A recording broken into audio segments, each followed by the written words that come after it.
Hello, I'm Isaac Hayes III, founder and CEO of Fanbase, and I'm here with a very important message.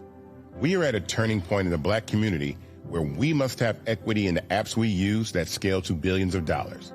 But this time, we own the infrastructure, we own the culture, and we shape the future. And Fanbase is the future.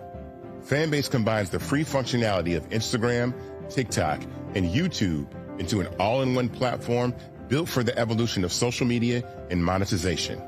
With over 1.4 million users, that's real proof that we are shifting the conversation of tech ownership and equity for creators. So right now, I want you to go to startengine.com/fanbase and invest today. The minimum to invest is $399. That gets you 60 shares of stock in Fanbase at $665 a share. This marks a turning point in Black ownership of social media. If we don't take this opportunity to own social media right now, we will always be customers to our own creations. And that can't go on. So once again, go to startengine.com/fanbase and invest today. We must own the platforms where our voices live, our stories matter, and where our culture drives the world. Thank you. Black Star Network is here. Oh, no punches! I'm real revolutionary right now. Thank you for being the voice of Black America. All momentum we have now, we have to keep this going. The video looks phenomenal. See, there's a difference between Black Star Network and Black-owned media and something like CNN. You can't be Black-owned media and be scared. It's time to be smart. Bring your eyeballs home. You dig?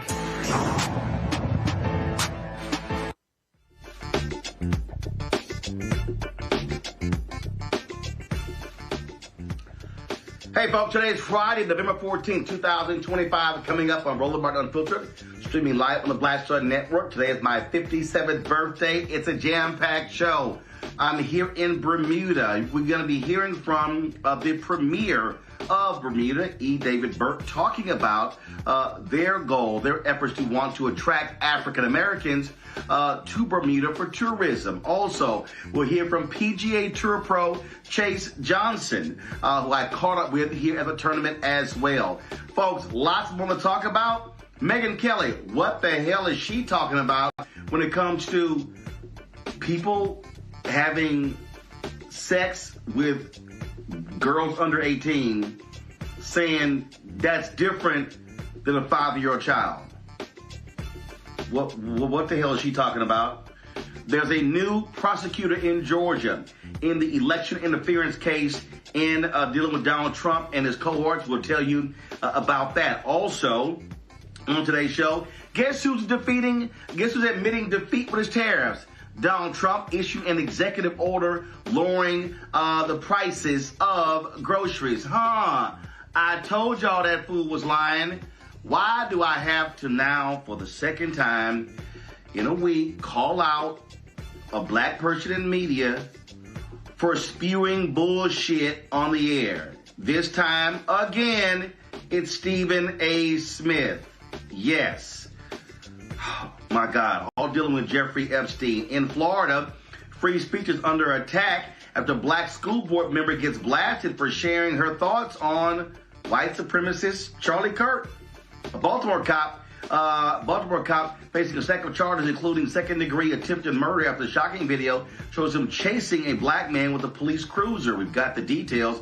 Also, MAGA's really upset because U.S. Catholic bishops condemns Donald Trump's attacks on immigration. Ain't this something? They don't mind it when the Catholics talk about abortion, but now they got a problem on this issue.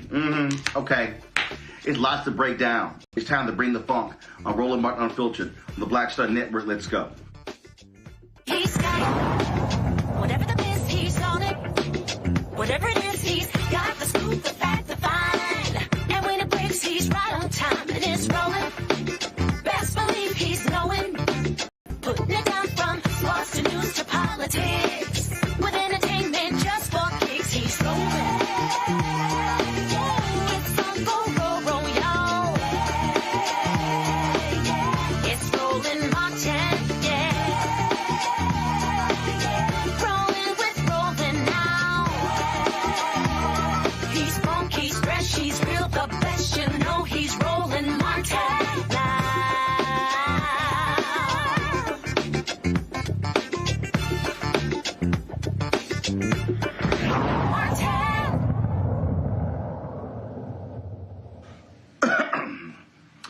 After Fulton County State's Attorney, District Attorney Fannie Willis was removed from the case in Georgia, the election interference case, Republicans dragged their feet over naming a prosecutor. The deadline was approaching. Well, guess what? There's now someone who's going to be doing this. That's right. The leader of the Prosecuting Attorneys Council of Georgia, Peter Skandalakis, is going to be taking over the case. His organization was unable to find another prosecutor, and he chose to lead the prosecution due to his familiarity with some of the immense deep case of files. And remember, Fannie Willis filed against Donald Trump, indicted Donald Trump and 18 others in August of 2023 using Georgia's anti-racketeering laws, saying they were involved in a scheme to overturn the results in the state. Now, we also know what happened with the whole deal with the boyfriend. Trump countered it with the court. It was all kind of drama all the way to the Georgia Supreme Court. But it's now, that whole mess is now dealt with. Now they have a prosecutor. Now this case is going to move forward. And now, hopefully, we can see some justice prevail against this thug, this twice-impeached, criminally convicted con man in chief, Donald Trump. My panel, Matt Manning, civil rights attorney out of Corpus Christi, Waikuni Siant, CEO and co-founder of Politicking, DC, Michael Imhotep, host, African History Network show. And I'm sure Matt is just enjoying me rocking this 12th man jersey of the number 3 ranked team in the country. And it's not his little school in Austin. All right, let's get to it. Thank goodness this is going to move forward. Michael, a lot of folk were scared. Actually, I'm sorry, Matt, my bad. Sorry, Matt. A lot of folks were scared that these folks in Georgia were going to allow the deadline to expire and let Trump get off. Now we have a prosecutor, and now he can be held into account. Just your thoughts on this decision. Well, I think this decision really is about as ugly as that jersey you have on, Roland, because I think it's much ado about nothing. Reading the article, I was really dismayed because the reason he appointed himself is because he couldn't get anybody else to take the case. I suspect what's going to happen is that he's going to find a way to tank this case and say that he looked at it and he's, relying on the immunity decision or some other reason, and is going to say that this is an unsupportable case. I don't want to be a pessimist, but I don't really think there's anything looming positively down the road in terms of this case being prosecuted, because he's basically got backed into having to prosecute this case. And I think that is not going to bear well for the prosecution of the case, particularly because it was already one that was kind of a sprawling, difficult case in terms of the application and the nuance. This is not the normal application of a RICO case. So I think what's going to happen is they're going to find a way to dump the case, and they're going to say that Fani Willis, messed it up from the beginning, and they're going to try to scapegoat her, and nothing's going to happen to Donald Trump. Now, what we do have is that Fulton County Superior Court Judge Scott McAfee has dropped 3 charges out of the dozens in the case. Today, I'm reading this story here from CBS Atlanta. On Friday, McAfee ordered that counts 14, 15, and 27, conspiracy and criminal attempt to file false documents and filing false documents, respectively, should be dismissed. Trump had been charged with 2 of the counts, 15 and 27. McAfee had signaled in September 2024 that he wanted to remove the charges, arguing that they lie beyond the state's jurisdiction. He was not able to officially drop the charges until the case was remanded to him, which did not happen until Fulton County DA Fani Willis' disqualification was finalized in the Georgia courts. The judge had previously quashed 6 counts in the indictment, including 3 against Mr. Trump in March 2024. Even with the counts removed, 32 remain, including an overarching racketeering charge brought against the remaining 15 defendants. Winconi?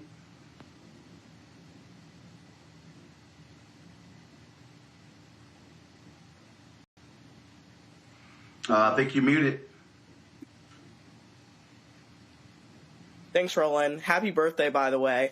I agree with what Matt. I appreciate it. I think, absolutely. I think the most exciting part of this case was that it was the most likely of all the various criminal charges surrounding Trump to go to trial, because it was actually going to be a state case handled by a local Georgia prosecutor. But we see in this case of get somebody else to do it, with him actually stepping up to do it, it doesn't seem very likely that it's going to actually be prosecuted and going to trial. And if we look at the federal cases, we see that they're often, pardoned. So with the immunity standing there and the fact that he's taken on this case begrudgingly, I don't think that's likely to actually go to trial. Michael? Yeah, also happy birthday, Roland. And you're okay for an alpha. So when we look at this... of course. Yeah. When we look at this, I don't expect... First of all, we know that Supreme Court ruled that Donald Trump has basically broad immunity. So there are 14 other defendants that still face charges in this case. But when it comes to him, I don't expect charges to be pursued in this. We'll see what happens with the co-defendants. We'll see how this plays out. But with this being Georgia as well, and with this playing out the way it did, Fani Willis being removed, and them not being able to find anybody else to prosecute this case, I don't have high hopes for this. But we'll see what happens. But I'm not expecting real prosecutions to come for this. We do know that I think it was 4 of the defendants had already pled guilty. 4 of the 19 defendants, including 3 attorneys directly involved in Trump's bid, they did accept plea deals. But I'm not expecting much to come from this. All right. Well, we have that. All right. We surely appreciate it. Let's do this here. Got to go to a break. We come back. Lots to talk about. Trump admitting defeat with this stupid tariffs, how it is destroying the economy. And now, guess what? He's like, we got some fixes to make. Also, the release of the Epstein files is leading to lots of drama. A lot of folks talking about it, including Stephen A. Smith, who goes on this rant attacking President Joe Biden, attacking Democrats, but he got his facts wrong. Again. You're watching Roland Martin Unfiltered on the Black Star Network.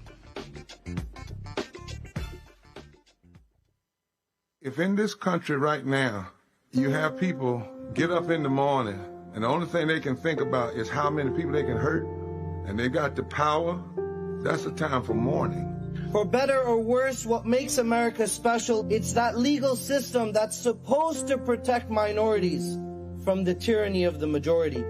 We are at a point of a moral emergency. We must raise a voice of outrage. We must raise a voice of compassion. And we must raise a voice of unity. We are not in a crisis of party versus party. We are in a crisis of civilization, a human rights crisis, and a crisis of democracy itself.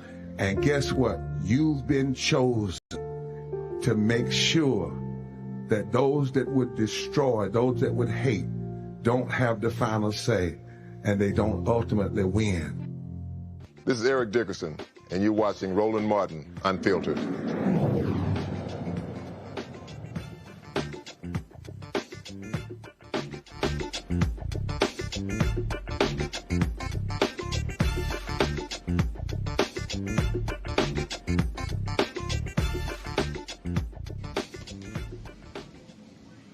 Last 48 hours, a lot of stuff being talked about in Washington, D.C. as a result of these emails from Jeffrey Epstein being released. Donald Trump is losing his mind. He's cussing everybody out. He's mad, upset. Now he's talking about unleashing the Department of Justice against Bill Clinton and every single Democrat. He is absolutely losing his mind. Somebody else who has lost their mind over this stuff is Stephen A. Smith. On his Sirius XM radio show, he went on this loud rant. If you didn't see it or you didn't hear it, check this out. I have no problem with the Epstein files being exposed. I think anybody who's done what Jeffrey Epstein did should be thrown under the damn jail. They should spend the rest of their natural-born life in prison if he was alive to do it.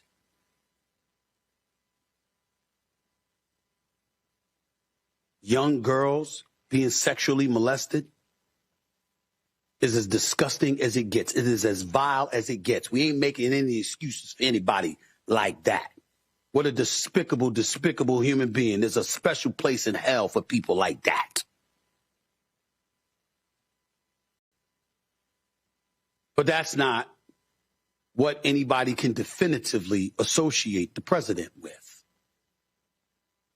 He knew Epstein, so did Bill Clinton. So did a plethora of other famous people inside and outside the world of politics. Incriminating emails, well, what specifically and how significant was it? And when we sit up there as Democrats and we're applauding on the House floor, now that Alita Grijalva was there talking about she'll be the final vote to sit up there and open the Epstein files, and everybody's applauding for the Democratic Party. Ladies and gentlemen, keep in mind that the Epstein files were in existence and free to have been opened during the Biden administration. You were there for 4 years. How come you didn't open it as a Democratic Party then? What am I missing? I'm not saying I know. It's a legitimate question. Maybe I don't remember the answer. Maybe my extraordinary producers should be able to help me during the commercial break. But from my understanding, the same files that were open or being open now with the 220 pages of documents or whatever it is, with various emails, that could have been done when Biden was in office. Well, why didn't you do it? If it's so important now. What were the Democrats doing at that particular moment in time? See, this is the kind of stuff that smells.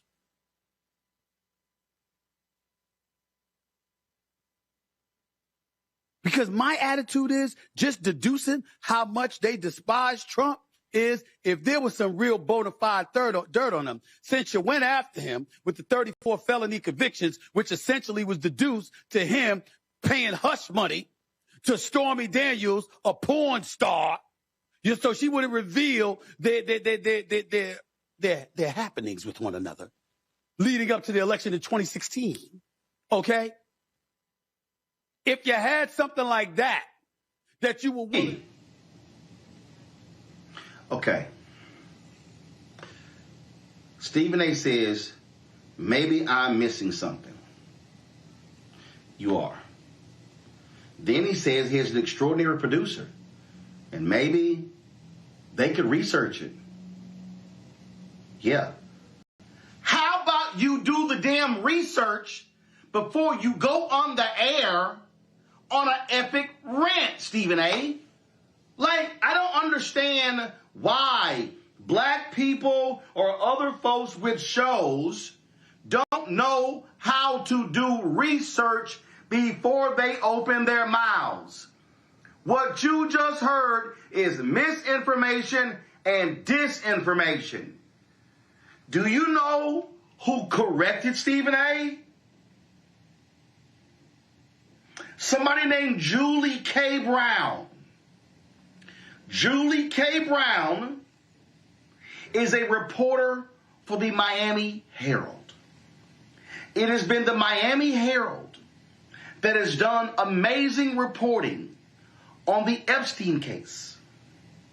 We know about all the details of what's happened with Jeffrey Epstein, the previous deal being cut, the sweetheart jail deal he got because of Julie Brown and the reporters of the Miami Herald. This is what she tweeted.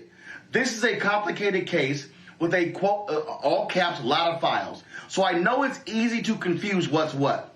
What Stephen doesn't understand is that the emails released Wednesday are from Epstein's estate. They were obtained from Epstein's lawyers pursuant to a subpoena that was issued by the House Oversight Committee, lawmakers. These documents are separate from the criminal case files held by the DOJ and the FBI that Trump and Bondi, the Attorney General, promised to release after the election. As for why Biden and the Democrats didn't release the criminal case files, Maxwell, Ghislaine Maxwell, the associate of Jeffrey Epstein, Maxwell's criminal case was still open during the Biden administration. She wasn't convicted until late 2021, and then she appealed her conviction. Generally, it's not a good idea to open your evidence files when a criminal case is ongoing.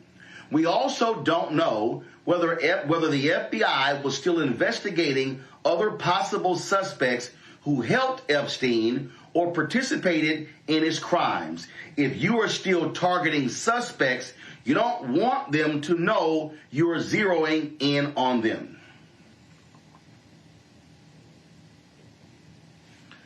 This is what I keep trying to tell these people who are in media. When you have a mega microphone, you need to be judicious with how you use it. You need to be careful with what you say and how you say it, and you need to have your facts right. So when people are then listening to you, they're taking cues from you.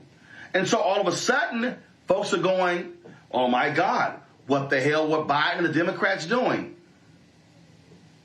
They couldn't release them because they didn't have them. And so Stephen A. is broadcasting on Sirius XM radio all around the country. And people are taking his clip and they're reposting it on Twitter, on Instagram, on Facebook, on TikTok, on Snapchat, on Fanbase, on Spoutable, Spill, LinkedIn, everywhere. And he's wrong. And see, this is what I cannot stand. I cannot stand when a journalist or a media personality says, I'm just asking a question. I'm just giving my opinion. What the hell are you talking about? I get asking questions. So here's how it worked. Stephen A., you and your producing team, you book experts like a Julie Brown. And in fact, it would be smart for y'all to book her on Monday or Tuesday or Wednesday or Thursday or Friday. What you do is you ask the experts the question. You say, Julie, you're a reporter with the Miami Herald. You've been covering this story for years. Can you explain to me why these files were released now and not when Biden was president? That's how you ask a question. But Stephen A. didn't ask a question. Stephen A. asked a question and then gave his answer to the question, but before doing so, admitting he didn't actually know the answer. Do y'all know how dangerous that is? That's the equivalent. That's the equivalent of going off on a player for not suiting up. And then you find out later, oh, he was injured. Did you check and call before you attacked the player for being injured? This is what I'm talking about, Michael, and I'm sick of this. I'm sick of people not dealing in facts, not checking first before they go off and say things that then get repeated. And as we know, the lie travels faster than the truth. This is just idiotic to literally say, I don't know. I could have my smart producer check, but let me just rip the folks anyway. Yeah, Roland, it is unprofessional, it's irresponsible, and it's dangerous. And I'm somebody who's been in media 15 years. I've done over probably close to 2,000 episodes of the African History Network show. I do all the research for it. I book guests, book experts in the areas that we're talking about. And I said before on this show, if Shut Up and Dribble were a person, it would be Stephen A. Smith. I think the A stands for asinine. He has absolutely no clue what he's talking about. And he just gets up here and just spews his nonsense. But if he just Googled, have the Democrats requested the Epstein files, you see the piece from PolitiFact from Debbie Wasserman Schultz, U.S. House of Representatives page, and it goes through and breaks down this timeline, and it talks about how Democratic lawmakers began to seek records about Epstein after the Miami Herald's late 2018 investigation into the case. And it goes through and breaks this down. It talks about different people, whether it's U.S. Representative Elijah Cummings, Senator Tim Kaine. It talks about Democratic efforts and also calling for an investigation into the plea deal that Alex Acosta did for Jeffrey Epstein. Okay. And lastly, it's important to also note that she was prosecuted by the Biden administration, Ghislaine Maxwell, 2021, Biden administration prosecution, and sentenced in June 2022. That's on the Justice Department's website right now. Now, that's just me doing a Google search. I don't have nobody working for me. So Stephen A. Smith is full of shit.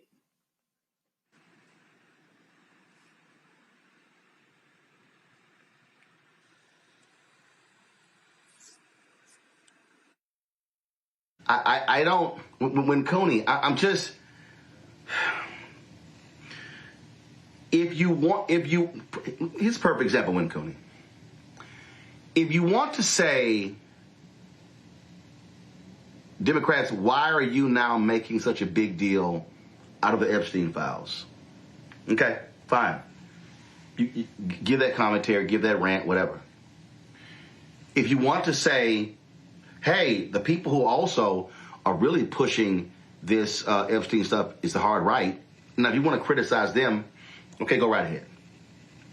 But what I don't understand is how you literally admit that you don't know the facts, and then you then choose to opine on what happened not knowing the facts.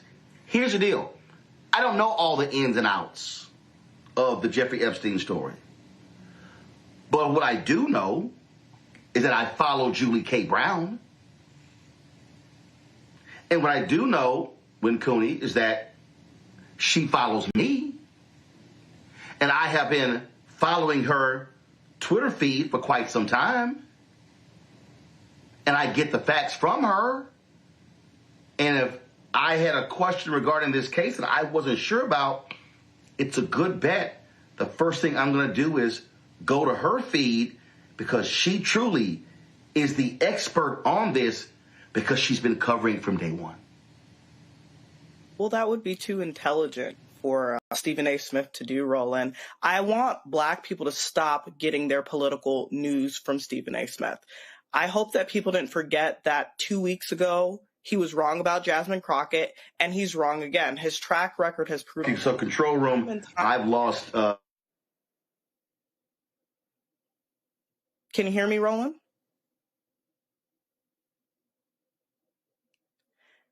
His track record has proven time and time again that he's made it the issue of the public to go fact check and see what he's saying is true or not true. And in this case, it's clearly not true. We already went through all the logistics on why his statements were erroneous. And then 2 weeks ago, when he spoke about his public critique of Jasmine Crockett, he was lambasted by Black media and the Black community for getting it wrong. Yet he's still not learned his lesson on how to fact check. He's still not learned his lesson on how to do basic research to ensure that what he's saying is right.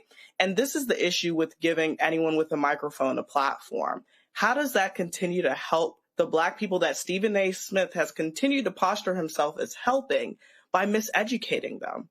Continuing to miseducate Black people is an issue. Not only that, but in this salacious rant, he makes it a party issue. I think anybody on this platform can agree that this is not a party issue. It's not about Democrats and Republicans. This issue is an issue about, something salacious like a sex crime involving minors, and everybody involved needs to be held accountable for it by, again, making it a Republican Democratic issue and saying, why didn't the Democrats unseal the files sooner? Why wasn't this done? Why wasn't that done? And pointing it to the Democrats. Oftentimes I ask myself, is Stephen A. Smith being paid by the Republican Party? Because he's doing a fantastic job of following the footsteps of President Trump in terms of miseducation. So we really have to see that stop.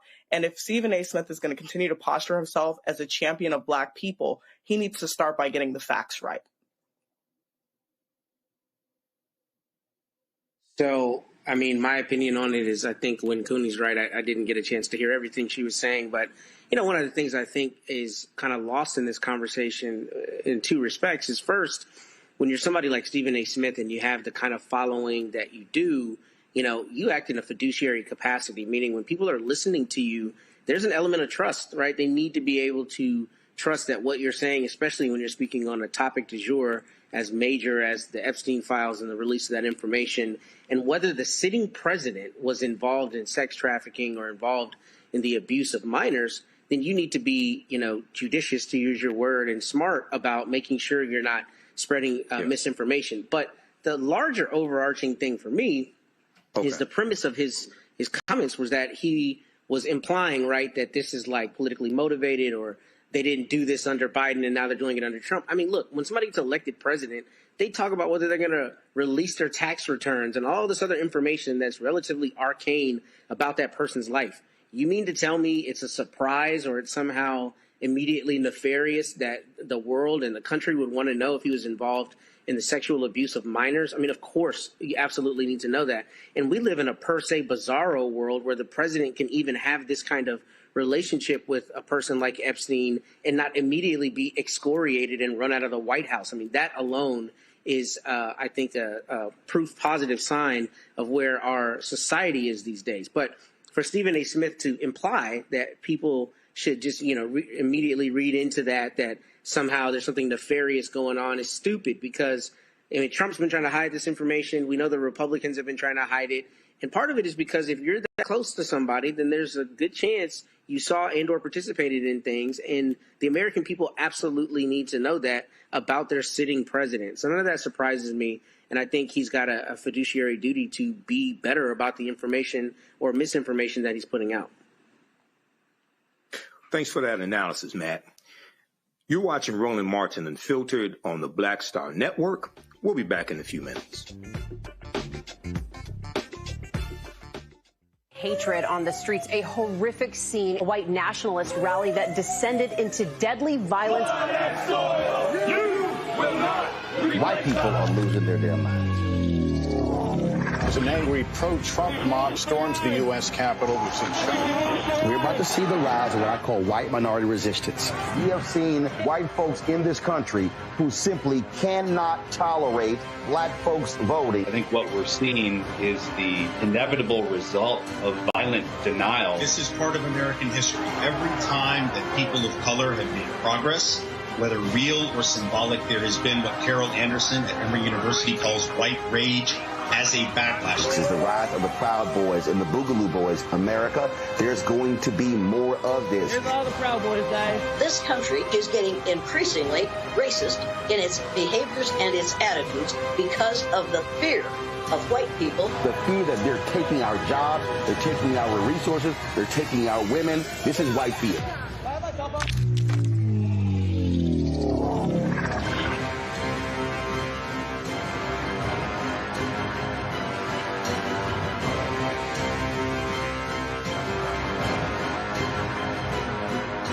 Said the quiet part out loud.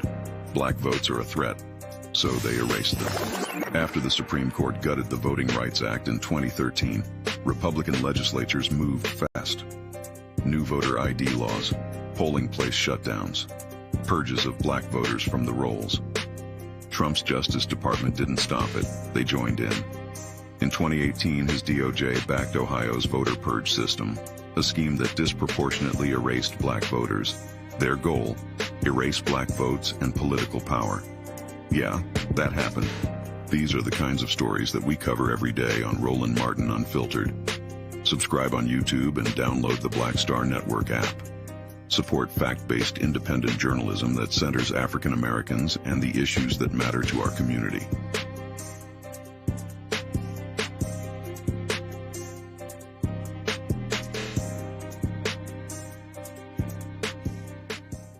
Next on the Black Table with me, Greg Carr. The United States is the most dangerous place for a woman to give birth among all industrialized nations on the planet. Think about that for a second. That's not all. Black women are 3 times more likely to die in this country during childbirth than white women. These healthcare systems are inherently racist. There are a lot of white supremacist ideas and mythologies around black women, black women's bodies, even black people that we experience painless, right? Activist, organizer, and fearless freedom fighter Monifa Akinwole Bandele from Moms Rising joins us and tells us this shocking phenomenon, like so much else, is rooted in unadulterated racism. And that's just one of her fights. Monifa Bandele on the next Black Table here on the Black Star Network. If in this country right now, you have people get up in the morning and the only thing they can think about is how many people they can hurt, and they got the power, that's a time for mourning. For better or worse, what makes America special, it's that legal system that's supposed to protect minorities from the tyranny of the majority. We are at a point of a moral emergency. We must raise a voice of outrage. We must raise a voice of compassion. And we must raise a voice of unity. We are not in a crisis of party versus party. We are in a crisis of civilization, a human rights crisis, and a crisis of democracy itself. And guess what? You've been chosen to make sure that those that would destroy, those that would hate, don't have the final say, and they don't ultimately win. Hey, I'm Malcolm Lee, and you're watching Roland Martin Unfiltered.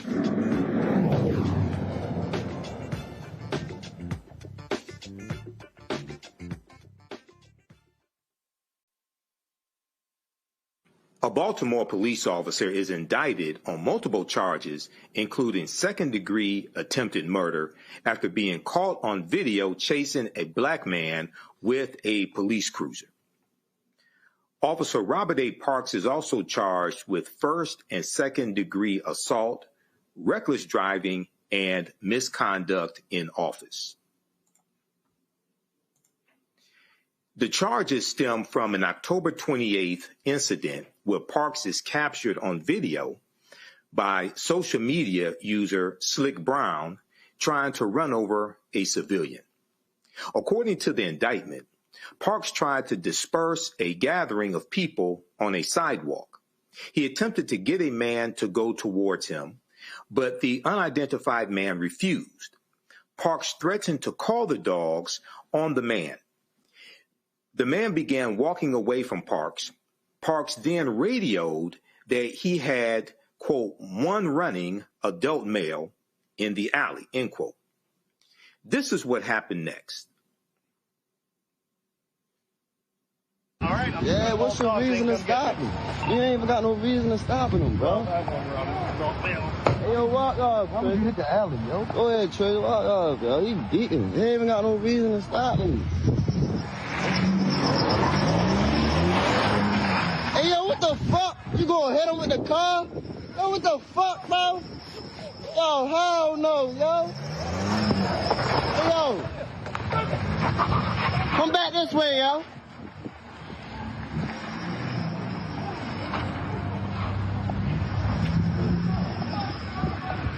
Yo, beating, bro.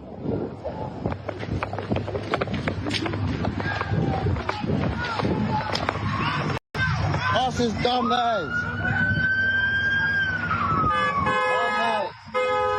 Fucking dummy.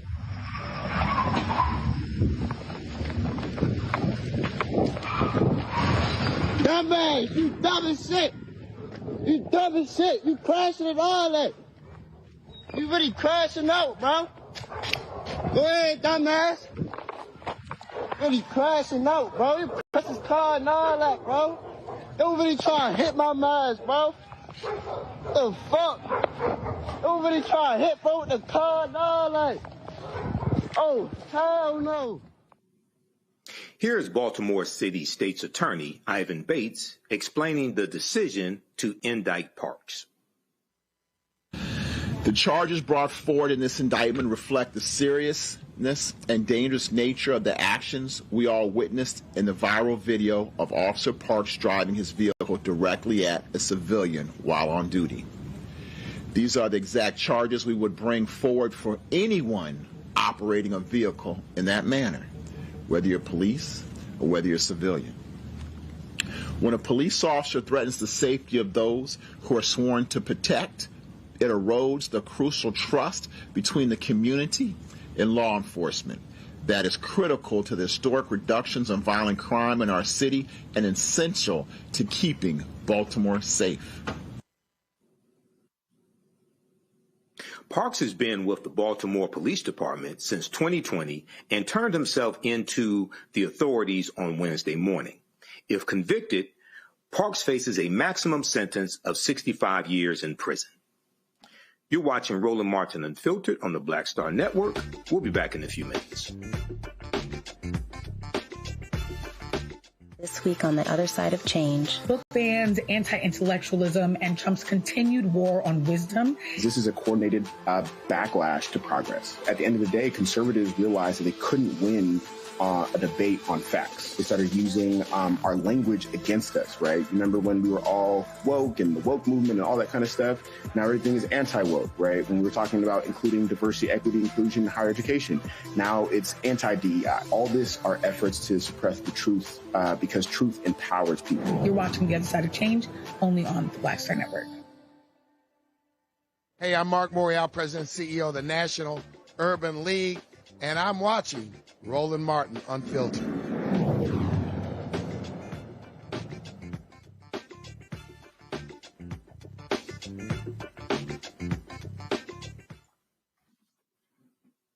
Welcome back to Roland Martin Unfiltered. Michael Imhotep sitting in for Roland. I want to go to our panel for this discussion. I want to start with you, Matt. You are an attorney and also a defense attorney. What are your thoughts on this case? So I saw this case on social media, I guess, a week or two ago, and I was just baffled because, this is first great citizen, recording. I mean, obviously we see videos all the time now, but this was good that this brother recorded it the way that he did. And when I saw this video, I was baffled that a police officer would not only do this kind of thing. I mean, of course, there are times that they're assaultive. We talk about it all the time on this show. But this brazenly, broad daylight, after clearly having some kind of tense interaction with these brothers, and then you go and try to hit them. I mean, honestly, when I looked at this, this is one of the few times I think that the attempted murder charge might actually stick. I think what will happen, I think we've talked about it on the show, but when you're prosecuting a case, I don't know how it is in Maryland, but in Texas, a prosecutor always gets what's called a lesser included offense. So that means if they're prosecuting you for murder and they want the jury to be instructed on another charge like deadly conduct or manslaughter, depending on how the law works in that state, the prosecutor automatically gets it. Defense can get it if they have evidence. But I tell you that to say here that if the prosecutors ask for a lesser included and the jury seems, the evidence comes out like the jury might be on the fence about whether he really premeditatedly intended to kill him, every day of the week, I think he's cooked and convicted on deadly conduct or some kind of manslaughter, attempted manslaughter, reckless type charge. Because what's very clear here is he's trying to hit this guy with the car. The struggle will be the intent and whether he intended to kill him. Because I read the Maryland statute and it doesn't really read like you're doing an act that's clearly dangerous to human life, the way sometimes states write their laws. Here, it's a premeditated intent to kill. I think that may be a little bit of a difficult issue for the jury. But I think this guy is dead to rights. If I were defending him, I would be trying to get a plea deal because there is absolutely no question about what happened. There's no question about the operation of the vehicle, no question about his intent to try to hit him because after he misses him the first time, he keeps chasing him. So I think that it's good that they're prosecuting this case. And, the brother said it perfectly. He said, man, you are literally crashing out. Like, I've never seen anything like this. And I've watched thousands of police videos. And I'm not surprised that they charged him with this. And I wouldn't also be surprised if the feds came in and prosecuted this because this is just, you got to lay the hammer down on someone like this. So he's going to get a lot of time. Okay. Now, Cooney, what are your thoughts on this case here? It's very disturbing to see this video, even though we are thankful to social media user Slick Brown for capturing the video.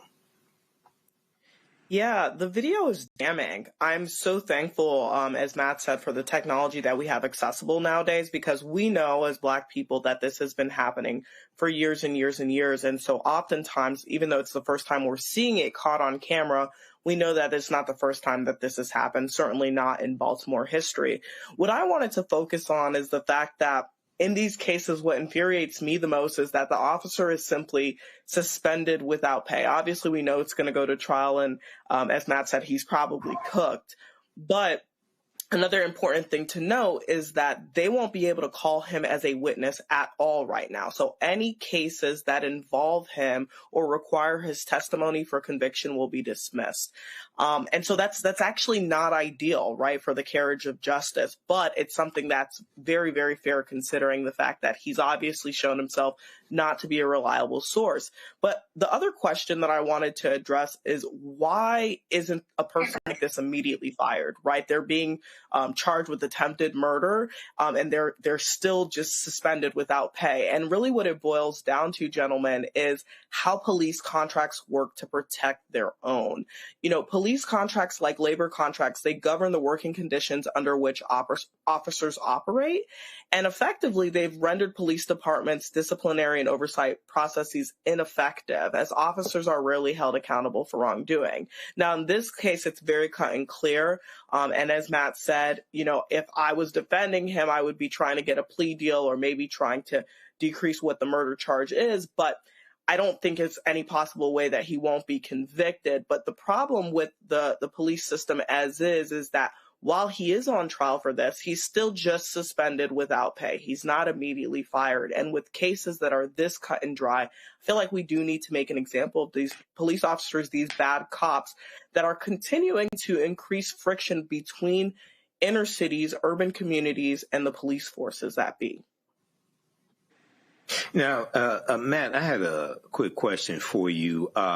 In the story, it said that he attempted to get a man to go towards him, referring to Parks, but the man refused. An unidentified man refused. Parks threatened to call the dogs on the man. So when you hear that a officer threatened to call the dogs on a subject, what goes through your mind? How does that add towards any of the charges that are filed against an officer? I think it goes to premeditation and intent, clearly, right? Because if the person has refused his order and he's angry, which we clearly see in the first part of this clip, then it's not easy for a jury to infer that that anger led to premeditation. I don't know how the law works in Maryland, but my understanding of premeditation, at least the way it was taught in law school and the way I've seen it in practice, is that you can premeditate something in a split second, right? So it's not implausible for this jury to say he was mad that the person didn't respond to his orders. Clearly, whatever happened that preceded this, got him angry. And then obviously he tried to hit a person who was a pedestrian who was on foot with his car. I am a defense lawyer, so I always think of ways that doubt might creep in, right? But this also might be the case where I'm wrong. This might be the case where the jury has no problem whatsoever with attempted murder. They say, we think you formed the intent to kill him, and every day of the week we're going to convict you of attempted murder. This might be that case, and that would make perfect sense to me if it happened. And the interesting thing, not only about the dog, but is about whether he responded to that order and didn't, come to the order. I have a case like that right now. And depending on where you are, the case law often says that you don't have to respond to that. So it's interesting that we're talking about this today because in my case, my guy ended up getting body slammed because he didn't want to identify himself. Texas law doesn't require him to identify himself. And I think that's important in this context. I don't know how it works in Maryland, but if that brother didn't have to identify himself and that cop got mad and all of this transpired because of that, that's another sign of the kind of abuse you see with police officers, because when they tell you to do something and you don't do it, even if you're within your rights, they get mad and sometimes they try to kill you. And this is exactly why, to go to Win Cooney's point, we absolutely need to bury this guy under the jail, because when you have this kind of power, you can't be wilding out the way this was, trying to literally hit and kill people with your car. So he's going to get a lot of time in my estimation. Right. Now, Win Cooney, I had a last question for you. So I know because of the Black Lives Matter movement and because of the social justice movement, we've seen an emphasis on better understanding police contracts. We've heard about police officers' Bill of Rights, things of this nature, right? Now, there was also a period of time going back to about 2022, 2023, when you had a nationwide shortage of police officers as well. Okay, and various police departments were asking for more and more officers. Do you think that we need more officers who want to be the type of officers that the social justice movement said they wanted to see? Those that only use lethal force when you've exhausted all other methods, those that see people as needing to be protected as opposed to being policed, things like that. What are your thoughts on that? Yeah, I think that's a fantastic point, Michael. We do need more police officers that are good cops, so to speak. But I think this really goes pragmatically back to the defund the police movement. This is why a lot of people believe that we need to defund the police, right? When you see examples of over excessive usage of force, like you saw in the video. And to piggyback off of what Matt's point is, I wanted to take a different perspective. When I hear someone say they're going to call the dogs, I think of 1963, Birmingham, Alabama, right? I think of civil rights sit-ins when dogs were called in to rip Black people apart. I think of 2014 Ferguson, when dogs again were used to forcibly disperse civil rights protesters. And so when we continue to see overusage of excessive force, it doesn't make people excited to sign up to become police officers, particularly within these areas that police officer constituent relations are already extremely contentious. So I think this is where we get the two camps, right? We get the camps that are advocating for better cops, cops that are utilizing their powers for good, that are building relationships and bridges within the communities. And then we have the other camp that says, hey, we need to defund the police. We need to lean on community policing more. We need to lean harder on mental health resources for Black and brown people. The fact of the matter is this gentleman only had a misdemeanor warrant. I don't want to say only. Yes, he had an outstanding warrant, but it was for a misdemeanor. No person, whether it was a misdemeanor or a felony, deserves to get ran down on. And I do literally mean ran down on the way that this gentleman was, and was at fear for losing their life. And not only him, I also think about what the perspective and psyche of the person who was recording this was. This is an extremely traumatic situation, and I would have been fearing for the retaliation of the cop as well once he noticed that I was recording, right? So this not only affects the person that was being, apprehended, but also the community at large. And this is how Baltimore PD is treating our community, right? This is what they're going to take away from. And that makes them not want to, send their kids out into the streets for after school programs. That makes them not want to allow, their students to go down the street and play or go to the ice cream truck. It has so many implications on these communities. And I'm really, really saddened that this is the way things are going and continue to go in 2025. Right. Okay. Thank you. Roland Martin Unfiltered will be right back after this break. You're watching the Black Star Network. This week on A Balanced Life with Dr. Jackie, are you looking for clarity on your believer's journey? Are you finding it difficult to really find your lane and stay in your place? Do you think that you have what it takes to build a sense of community even in these difficult times, knowing that God has got your back? Well, this week on A Balanced Life with Dr. Jackie, we're talking about just those things. I have the courage to walk through this tough season because they're going to come. You need the friends that have a belief system like yours. A believer's journey this week on A Balanced Life with Dr. Jackie on Black Star Network.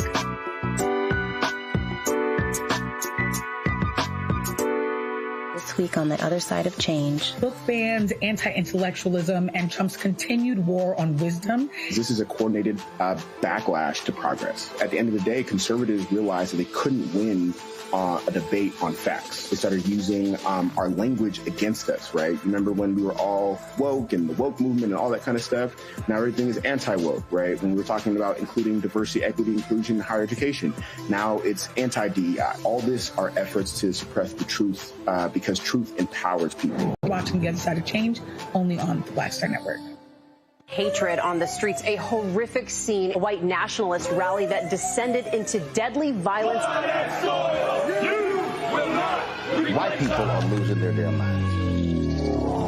As an angry pro-Trump mob storms the U.S. Capitol, we've seen shooting. We're about to see the rise of what I call white minority resistance. We have seen white folks in this country who simply cannot tolerate black folks voting. I think what we're seeing is the inevitable result of violent denial. This is part of American history. Every time that people of color have made progress, whether real or symbolic, there has been what Carol Anderson at Emory University calls white rage as a backlash. This is the rise of the Proud Boys and the Boogaloo Boys. America, there's going to be more of this. Here's all the Proud Boys, guys. This country is getting increasingly racist in its behaviors and its attitudes because of the fear of white people. The fear that they're taking our jobs, they're taking our resources, they're taking our women. This is white fear.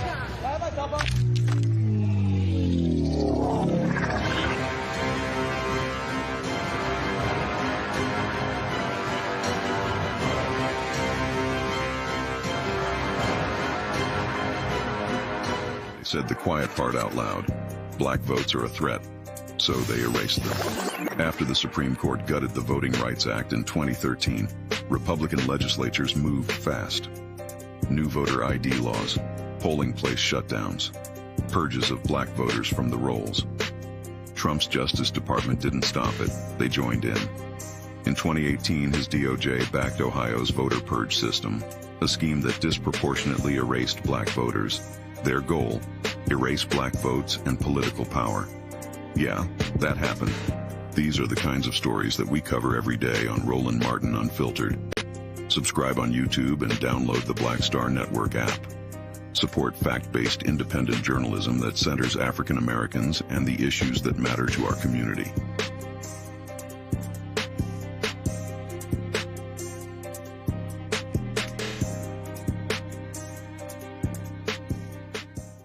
This week on the other side of change. Book bans, anti-intellectualism, and Trump's continued war on wisdom. This is a coordinated backlash to progress. At the end of the day, conservatives realized that they couldn't win a debate on facts. They started using our language against us, right? Remember when we were all woke and the woke movement and all that kind of stuff? Now everything is anti-woke, right? When we were talking about including diversity, equity, inclusion, higher education, now it's anti-DEI. All this are efforts to suppress the truth because truth empowers people. You're watching The Other Side of Change, only on the Black Star Network. Hey, I'm Mark Morial, President and CEO of the National Urban League, and I'm watching Roland Martin Unfiltered.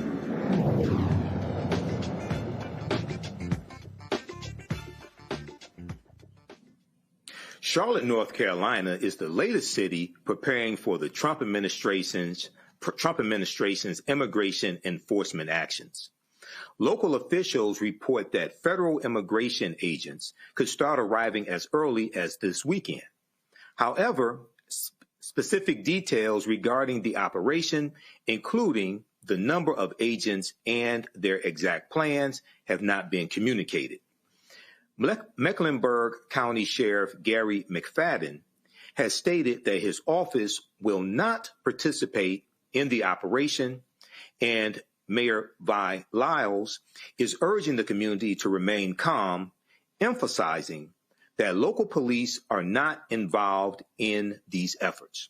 Currently, Charlotte is on high alert, with the community calling for transparency, safety, and protection for all residents.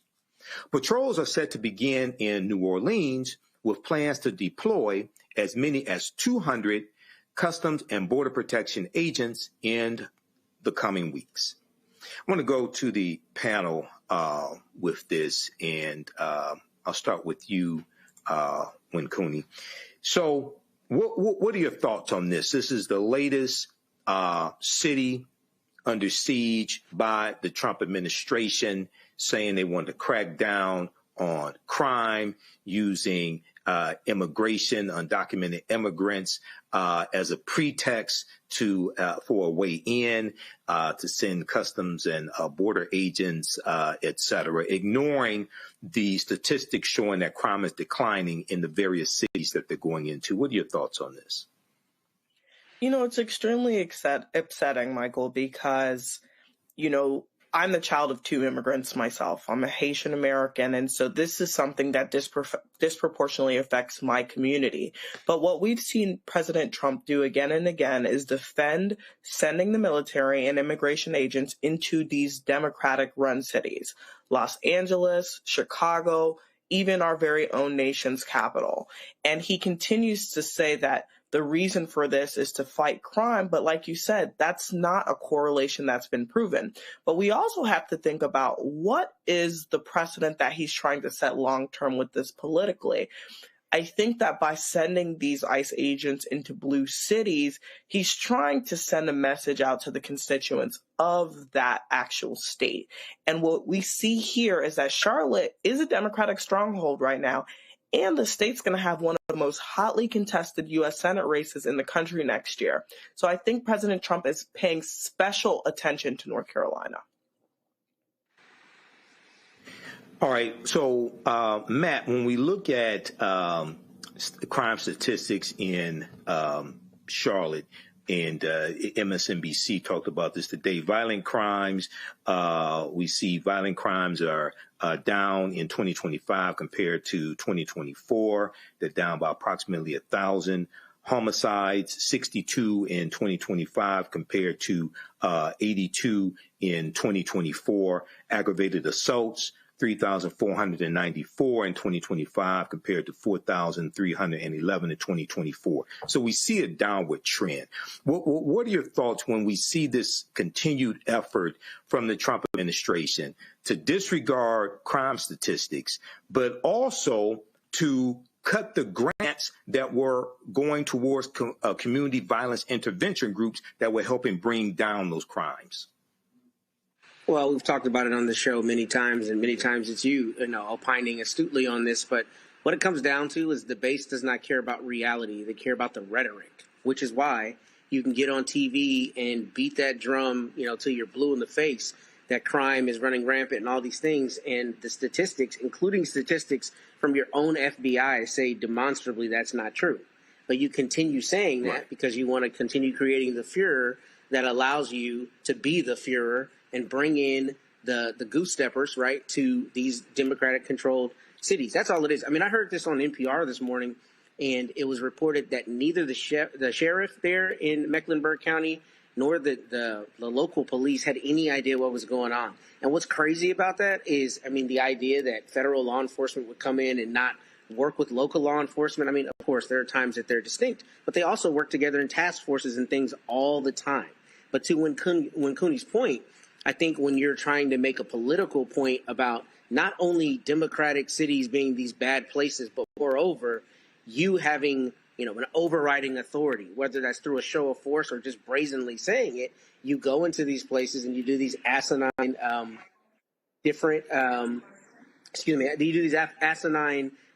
procedures, right, just to show a show of force. So this to me is stupid, and it's dumb that local law enforcement didn't know anything about it. And I think part of it is them licking their wounds because the judges ruled against them in Chicago and other places. But it's pointless, and it's purely to make a political point, I think, particularly where the actual evidence shows that it's not necessary.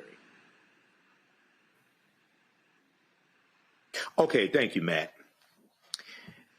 A free speech battle is brewing in Florida between the state's Board of Education and the Alachua County School Board, all because of a Facebook post.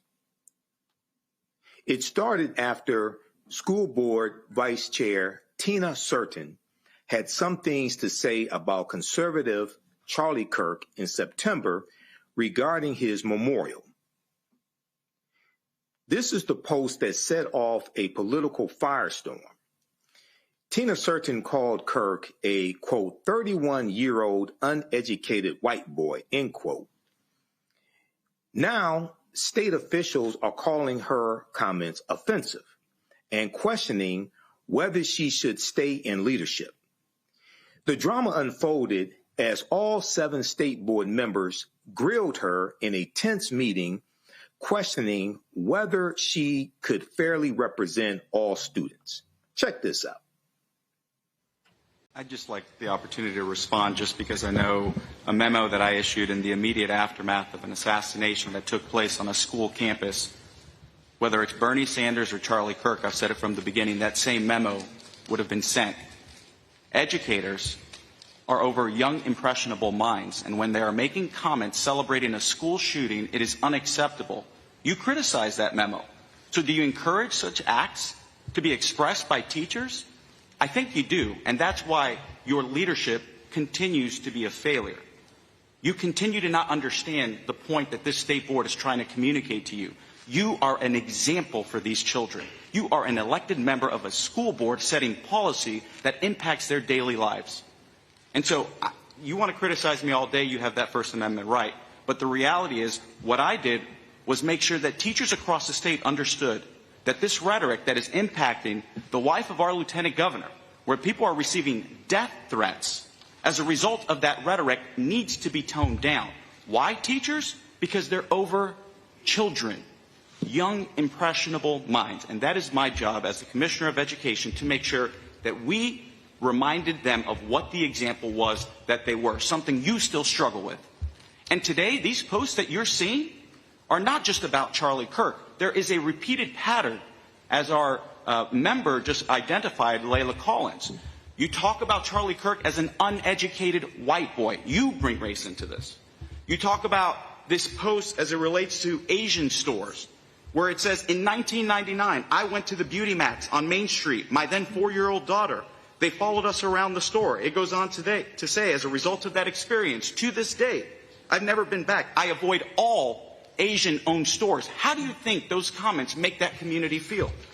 And then we go on to the next post, number 3, where it says, in the district operated by A. Green, these again are your words, they move in and then want to change things, SMH.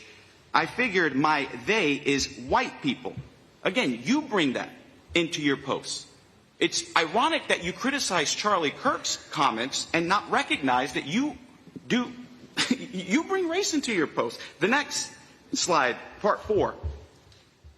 You like a post that says, white women have always been central to building, maintaining, and protecting racial violence. They weren't the sidelines, they were the architects too.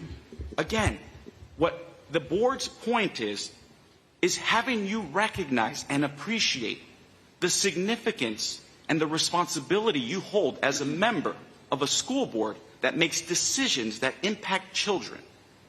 And what is the example that you are setting for children? This is not the kind of behavior we want to see in our school system. We want to see civil discourse, respectful dialogue. I agree with you. I am a fundamental believer in the First Amendment.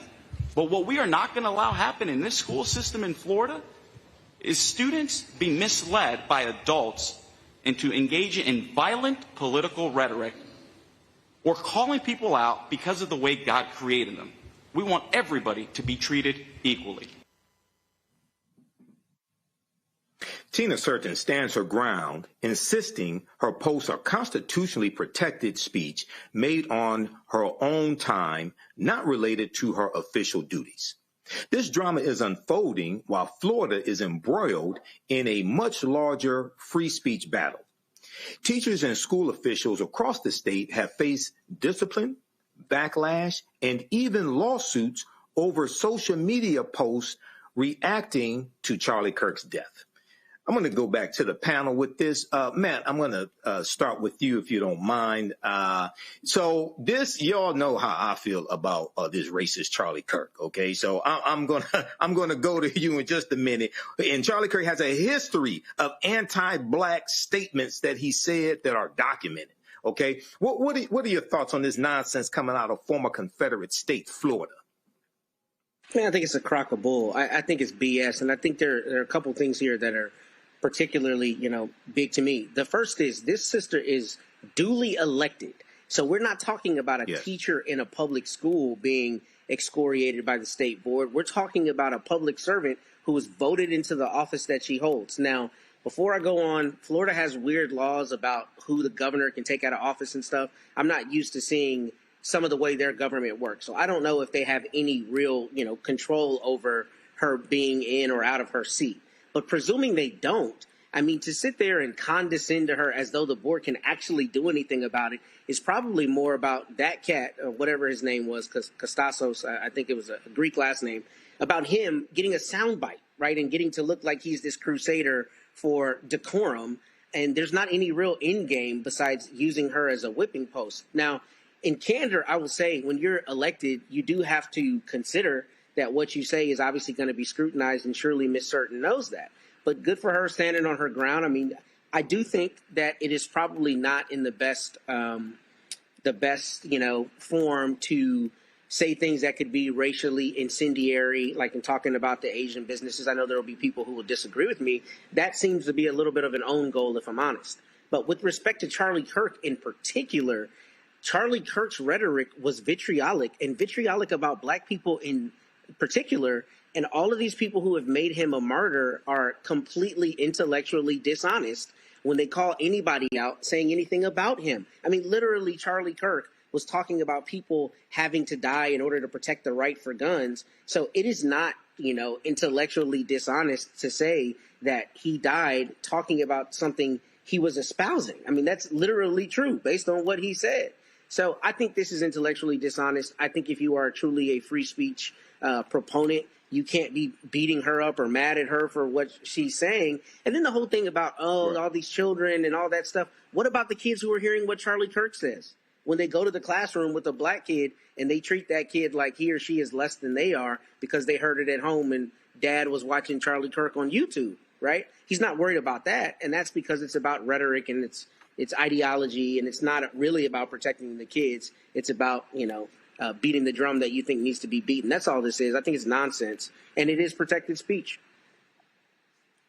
Right. Now, when Cooney, let's get get straight. Charlie Kirk is an unqualified college dropout. Okay. He is an unqualified white boy. And he did talk about prowling blacks. He was a proponent of the great replacement theory. He did say on January 23rd, 2024 on the Charlie Kirk show, if I see a black pilot, I'm going to be like, boy, I hope he's qualified. He did say that George Floyd was scum. Okay. And he also did have negative things to say about Michelle Obama, Sheila Jackson Lee, Ketanji Brown Jackson when it came to affirmative action, and said, you do not have the brain processing power to otherwise be taken really seriously. You have to go steal a white person's slot to go be taken somewhat seriously. So what are your thoughts on this unqualified white male college dropout, Charlie Kirk? And also the attack on Sister Tina Certain for standing up for her rights. A few thoughts. Number one, Tina innocent, okay? There was not one lie that Tina said in that particular Facebook quote. I agree with Matt. Some of the comments about Asian American, etc., were incendiary. But in terms of what she said about him, she was absolutely spot on. Charlie Kirk was a bigot. He was open about that. He was uneducated. He did drop out of school. And he was also able to raise millions and millions and millions of dollars in building Turning Point USA, which is one of the biggest parts of the Republican Party now, and how they actually are able to touch students on college campuses. It's a breeding ground for bigotism in this country and white supremacy, and it's absolutely something that has to be stopped. Now, as a black person, I don't celebrate the death of anyone, right? But I don't believe that that's what she was doing in that post. What she was speaking is speaking facts. And as you guys were talking about Florida, it's not a formally Confederate state. It's still very Confederate as far as I'm concerned. I was raised in South Florida. I'm a voter in Florida. And it is still an extremely racist state. And so it is really, really important that we are questioning these types of racial rhetoric, especially when they're being, pillaged in the schools by someone like Charlie Kirk. Now, I think, like Matt said, Ms. Certain may want to think a little bit more about the personal views that she's putting online as someone who is elected in office, right? But I think if we're talking about the First Amendment and we're talking about what someone's putting on Facebook, the United States and Florida particularly needs to come to a concerted agreement on what is permissible and not permissible from an elected official. We can't have someone that's sitting president in the highest office of the United States saying grab them by the pussy and then being upset when other people are stating their views. If we're talking about leading by example, we got to be really, really, really crisp on what that means and what that looks like for the next generation. Right. Thank you. You're watching Roland Martin Unfiltered on the Black Star Network.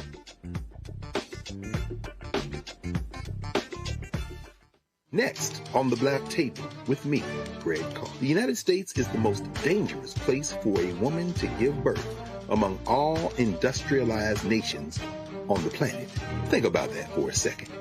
That's not all. Black women are 3 times more likely to die in this country during childbirth than white women. These healthcare systems are inherently racist. There are a lot of white supremacist ideas and mythologies around black women's bodies, even black people, that we experience pain less, right? Activist, organizer, and fearless freedom fighter Monifa Akinwole Bandele from Moms Rising joins us and tells us this shocking phenomenon, like so much else, is rooted in unadulterated racism. And that's just one of her fights. Monifa Bandele on the next Black Table here on the Black Star Network. This week on the other side of change. Book bans, anti-intellectualism, and Trump's continued war on wisdom. This is a coordinated backlash to progress. At the end of the day, conservatives realized that they couldn't win a debate on facts. They started using our language against us, right? Remember when we were all woke and the woke movement and all that kind of stuff? Now everything is anti-woke, right? When we were talking about including diversity, equity, inclusion, higher education, now it's anti-DEI. All this are efforts to suppress the truth because truth empowers people. You're watching The Other Side of Change, only on the Black Star Network. This week on A Balanced Life with Dr. Jackie, are you looking for clarity on your believer's journey? Are you finding it difficult to really find your lane and stay in your place? Do you think that you have what it takes to build a sense of community even in these difficult times, knowing that God has got your back? Well, this week on A Balanced Life with Dr. Jackie, we're talking about just those things. I have the courage to walk through this tough season because they're going to come. You need the friends that have a belief system like yours. A believer's journey this week on A Balanced Life with Dr. Jackie on Black Star Network.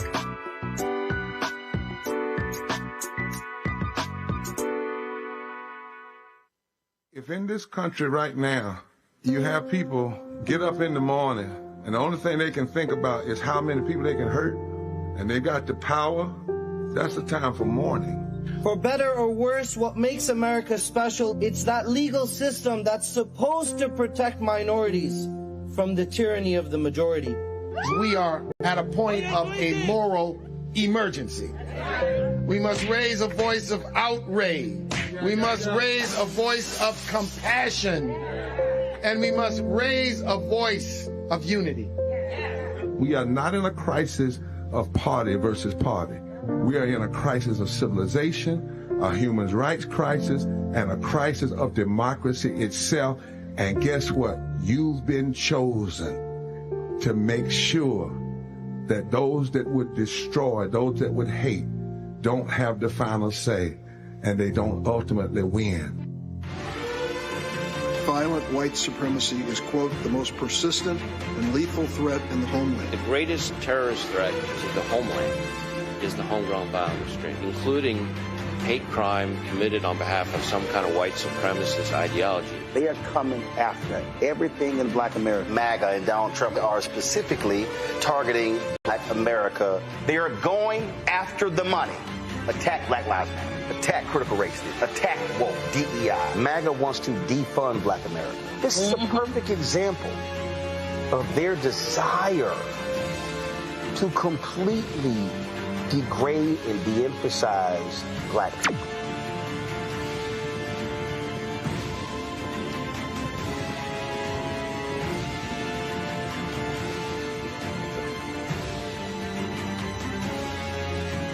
I'm Swing Cash, Basketball Hall of Famer, and you're watching Roland Martin Unfiltered.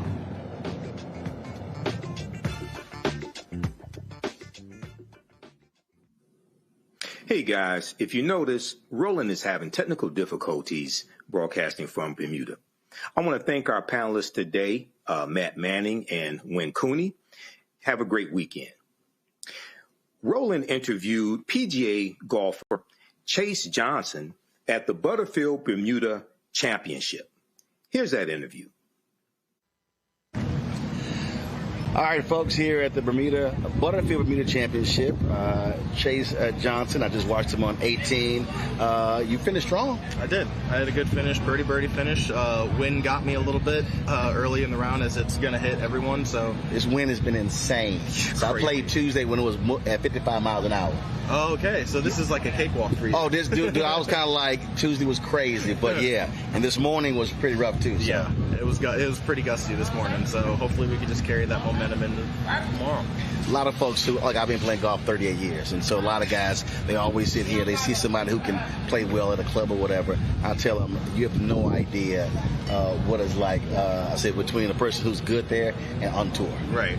Yeah. I mean, A lot of subtle differences, but those subtle differences are the ones that make the biggest difference. So I had to get up and down a lot today. I mean, the score could have been a lot worse than it was, and I had some probably like 6 or 7 really nice up and downs, which you have to do on this course and in this win.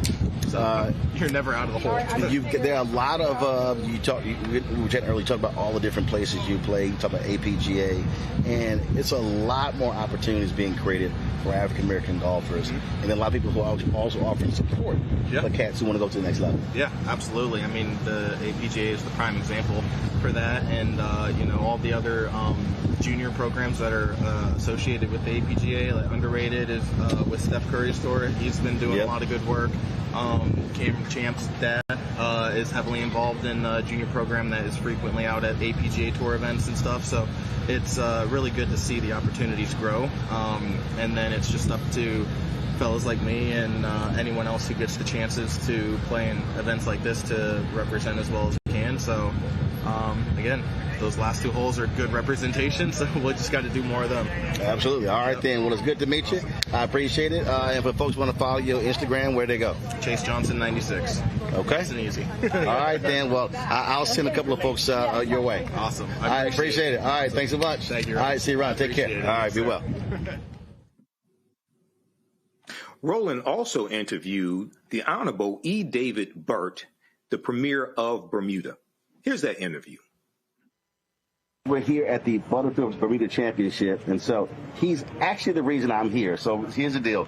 So my wife comes to me 3 weeks ago and said that she and her Link sisters, they were going to Nashville, Uncle Nearest Farm, or some other tours.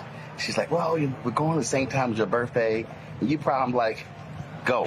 I said, I have no interest on going any of those tours. So then I was sitting here, and I've gotten 3 different golf trips and different tournaments. I was like, PR, Mexico, Costa Rica. And I went, wait a minute. Premier Bermuda told me that tournament is the same time as my birthday. So that's when I sent a text to your former chief of staff. Yes. I had your phone number wrong. And then so she hit me back. And so the Tourism Authority hit me up. And so we're here. I've been doing my show from here as well. It's been great. Absolutely fantastic. And my understanding, y'all signed a 3-year deal for this to continue. Oh, well, that would be news to me, Brother Martin. But yeah, that's what I read. That's what I read. What I would say is that it's a pleasure to have you here on the island. Certainly these matters are dealt with by the Minister of Tourism, but it's good to know I'm not a golf fan, but I know that you are. Not only is he a golf fan, if you are not aware, he also happens to support Texas A&M. I'm a graduate, so is my brother and my sister. So three of us in the family. So we're number 3 in the country. We'll point out every Aggie on the golf course today. He will tell you them all. I got pictures with all 3 of them, absolutely. But first of all, look, you got a lot of people here. Yes. This also is important because you get visibility. Golf Channel's covering this here.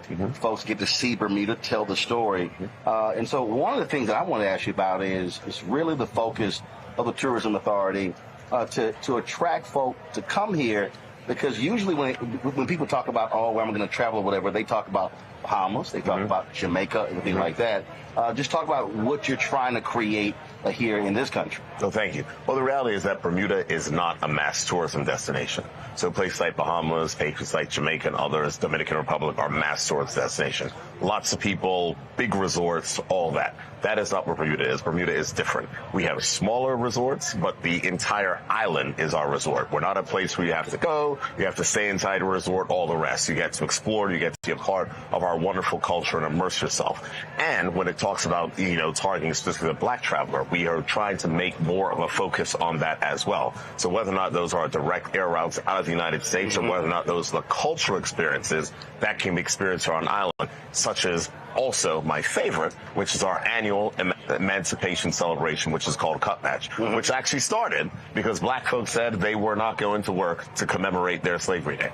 Wow. They said the day that we got emancipation, we're not going to work. So it was not an official holiday for a number of years until the government of the day finally gave in. And I promise you, the government of the day did not look like you or I at that time. Finally gave in and declared a holiday. But black people said, we are not going to work. We are going to organize an event to commemorate the emancipation of slavery. And now is our biggest holiday of the year. So when is that? That is it is a very technical answer. Because I was talking to somebody yesterday and they said it is the last Thursday and Friday before the first Monday in August. And they said it's really 4 days. So the law says it is the last Thursday and Friday before the first Monday in August. It is basically the last weekend in July or the first weekend in August. Got it. But yeah, it's always around that time. But it's a cup match in Bermuda, the biggest celebration. We also have other celebrations. I'm told it is crazy. Oh, it is crazy. But we also have other celebrations because there's for the young and not so young. So we have our national heroes. So there's a story also about Mary Prince, who was instrumental in dismantling slavery inside of the British colonies, who wrote in a book, Mary Prince. And so she's one of our national heroes, in addition to many other persons who have historical significance in Bermuda. And near that weekend, we have our national hero celebration, but we also have Bermuda Carnival, which is an amazing event and celebration. And, I would say if you are someone who likes a little bit of fun, it is continuous revelry for 4 straight days, kind of like Cup Match. Cup Match is kind of 5. It's a 2-day holiday, but it goes on for 5 days. Hidden meaning in there is like continuous revelry. Continuous revelry. We revel at Carnival. So what's interesting is, yesterday, there was a young woman, she was in media, and we were talking, I said, I got a question for you. I said, Bermuda is not in the Caribbean. She says, but it's Caribbean. Correct. Explain that. We consider ourselves Caribbean. And is that because, according to her, she said 65% of the people from here can trace them their St. Kitts. St. Kitts, Turks and Caicos, Bahamas, all the islands. Because, it was part. I don't like to be a black person talking about slavery, but we have to recognize and knowledge our history. And the fact of how we got over here is they took some boats from Africa. And so we became... Some got dropped off here. Correct. Some got dropped off in America. And then after slavery was abolished in the British colonies, there was still transfer of people and movements amongst the British colonies. So if there was labor, so for instance, in Turks and Caicos, the salt mines, and Bermuda's other things, and all dependent. So people would then come. If economies were more developed, Bermuda was always more fortunate to have a more developed economy, only because of its strategic position between the U.S. and Europe. So that is the reason why Bermuda and Hawaii were the 2 original tourism destinations. Because after World War II, we had airports, power, seaports, all the rest, and those then had to be converted into peacetime uses. And that is the reason why Hawaii became a major tourism destination, as did Bermuda be even a bigger tourism destination. So... because you're not, how far are we from New York City? You're not far from it depends. East Coast. Here's the reality. It will oftentimes take you longer to drive to JFK from Midtown than it will to take you to fly from JFK to Bermuda. Depending on the winds, 75 minutes. Wow. Depending on the winds. If the winds are going the wrong way, it might be 85 to 90. So it really is interesting to me that Bermuda is so close. But to your point, I don't hear a lot of folks talking about, hey, I'm going to vacation in Bermuda. Now here's the funny thing. You don't hear a lot of folks talking about it, but for instance, last year, throughout the entire high season, our hotels were full and people couldn't get rooms. So the reality is we're marketing to the persons. We are just not a mass tourism destination. But if you're looking for a unique destination, a place that is different, a place where you're not trapped inside of a resort, a place where you can explore, mix with the locals, have fun, have the beautiful scenery, go out, this is the place for you. Also, the connection between Bermuda and African Americans. So many folks traveling to the United States, being educated there as well, and forming those relationships. Absolutely. Yeah, a lot went to HBCUs as well. Many. But here's the other thing as well. Right now, what is also interesting in Bermuda is that we now have a growing and burgeoning African population as well. We celebrate African Day as well. Lots of persons from East Africa, West Africa as well. And Bermuda, from a business perspective, also hosts, because we are known for our work in insurance, we also host insurance products products that protect African crops from natural disasters. So there's a number of things in which we're doing with the diaspora. Gotcha. Because while you were talking about being businessman, I spoke here, well, 2 speeches I gave here. I think one was in 2009, it was like 11 or 12, and both were at business conferences. Yep. And we're talking about, again, the relationship with entities in the United States and here as well. What else would you would really want folks to know about this country that they may have no idea about? Well, the first thing is that Bermuda is unique. There's no question about it. Unique. When people look at Bermuda, we are a temperate climate, so it is, we have seasons. We don't have snow. We don't have anything. It's a bit cooler in the winter. They have wind. Yes. Wind. We have wind. Tuesday was 55 miles per hour playing golf. And Brian Minnis hit me. He said, "Hold a second. It was 55 miles an hour in New York, too. The same cold front that hit y'all came down and hit us." I wasn't playing golf there. Okay, I got you, see. Some people were. Plus, it was 41 there. And it was not 41 here. It was in the 70s here. It was 40s there. Everybody hit me. He said, "You're insane." I said, "I would rather be outside playing golf in 55-mile-an-hour wind than sitting inside looking out a window." Okay. So but the next day it was a perfect day. It was just a little bit of wind. It came from y'all, the United States. Oh, so you blaming it? Oh, it is 100%. 100% came from y'all. But so we are close. We are not. So it is a quick flight. You might want to think about a weekend. You might want to think about something that you're just saying, you know what? I want to surprise my wife. I want to surprise my man. I want to do this. I want to do that. It is a simple trip, especially if you are in Boston, New York, Philly, D.C., and Miami, and Atlanta, Miami. Y'all looking to work with airlines to add more direct? Our largest hotel is reopening next year, so there'll be even more flights that are coming back online next year and the year after, because those things are driven by hotel capacity. So we just opened as a Regis Hotel. The Lauren Hotel has opened. The Cambridge Beaches has been renovated, and now our Fairmont Southampton will reopen as well next year. So when is what you call high season? The high season is during the summer. Okay. So the high season in Bermuda is considered between April and October, I would say. Got it. April and October. The best times to come to Bermuda, where you have the best mix of value and others, is September, because, it's after people go back to school. Right. So if you don't want to be around kids and all the rest, if you come in September, you can take your you take your vacation there. You don't have to worry about kids. And, of course, the hotels aren't as full, so the rates are better, and then you'll have availability on flights. So September is like the sweet spot, because it's still hot. It's still good. You can still have fun. You can still do the golf. You can still go out on the water. There's still events that are happening. Next year, I would ask people to, check it, go to Bermuda.com, because the Minister of Tourism has a mandate from me to have a full schedule of events from April up until October. And whatever it is that you want, whatever it is that is your type of thing, it will be happening during our summer season next year. April till October. Yes. And the best time to come in September. It's September, and the anniversary of Roland Martin Unfiltered and Black Star Network is September 4th. Got you. Okay. That's an idea.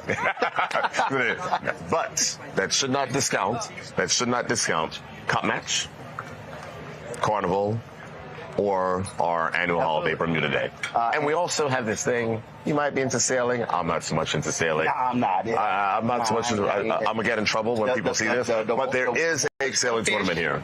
Water's for the fish. The land's for... But hold on a second. I'm a land-based... Hold on a second. People go to F1 matches and never watch the cars or the things go around. Oh, but I drive fast.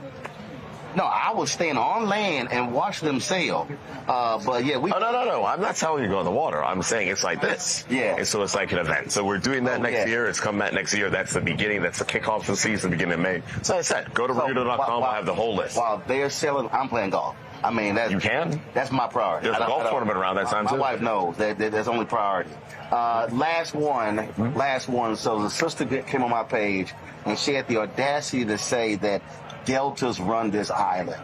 And I said, darling, I said, listen, my wife one of y'all, but no, I said, this is Alpha land. That's my understanding. Well, Alphas run the country. Soror. Delta Soror. I appreciate you. I had to let her know. I just had to. First family. My apologies. Sorry. That's how we do it.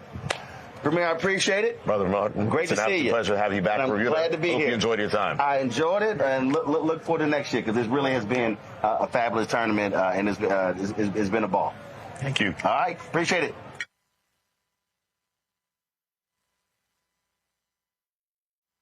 And have a good night.